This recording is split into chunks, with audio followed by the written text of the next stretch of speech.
अस्सलाम वालेकुम। हमारे पास 1 साल से छोटे बच्चे आते हैं जिनके सर पर कुछ इस तरह के पीले या सब्ज़ रंग के स्केल्स या खुश्की होती है। इसको क्रेडल कैप कहा जाता है। हम इसको इन्फेंटाइल सेबोरिक डर्मेटाइटिस भी कहते हैं। घर में कुछ एहतियात से और कुछ टिप्स से ये बिल्कुल ठीक भी हो सकता है।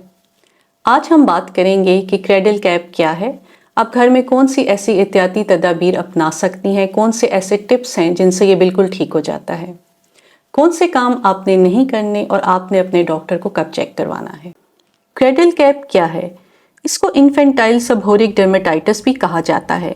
अमूमन 1 साल से छोटे बच्चे, ख़ास तौर पर 1 से 3 माह के बच्चों के सर पर कुछ इस तरह के पीले या सब्ज़ रंग की खुश्की या स्केल्स नज़र आते हैं।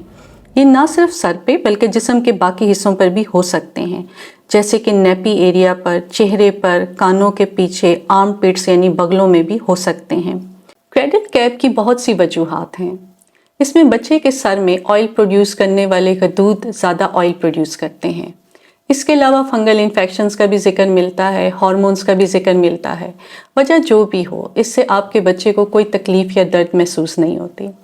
घर में थोड़ी सी टिप्स से, थोड़ी सी एहतियात से क्रेडल कैप बिल्कुल ठीक भी हो जाता है। अपने बच्चे के सर पर कोकोनट ऑयल से हल्के हाथों से मसाज करें। फिर सॉफ्ट ब्रश या सॉफ्ट कंघी जो बच्चों के लिए ख़ास तौर पे बनी होती है, उससे हल्के हाथों से इनके सर में ब्रश करें। क्रेडल कैप के लिए स्पेशल ब्रशेस भी दस्तयाब हैं।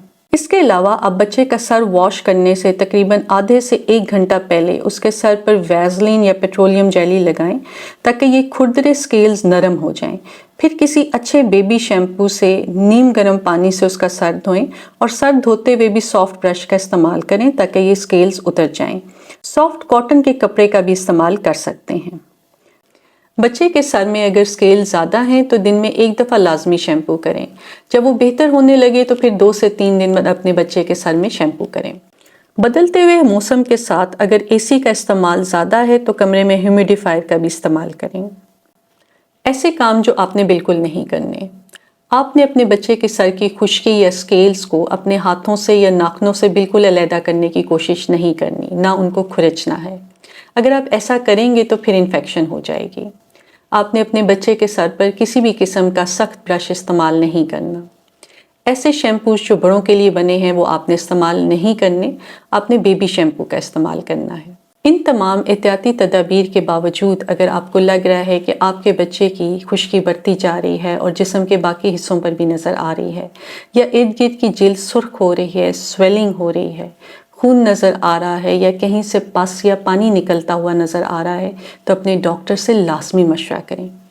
हो सकता है आपके बच्चे का डॉक्टर उसका मुआयना करने के बाद आप स्टीरॉयड क्रीम लगाने को दे या एंटी फंगल शैम्पू के इस्तेमाल का मशवरा दे, लेकिन आपने अपने डॉक्टर के मशवरे के बगैर कोई दवाई नहीं लगानी। एक अहम बात जो पेरेंट्स अक्सर पूछते हैं वो ये है कि क्या ये एक से दूसरे बच्चे को लग सकती है? ऐसा बिल्कुल भी नहीं है। क्रेडल कैप स्किन का मसला एक से दूसरे बच्चे को बिल्कुल नहीं लगता। आप ये टिप्स अपना कर देखें। ज़्यादातर केसेस में क्रेडल कैप का मसला इन टिप्स से ठीक हो जाता है। अपने और अपने बच्चे का ख्याल रखिएगा। बहुत शुक्रिया।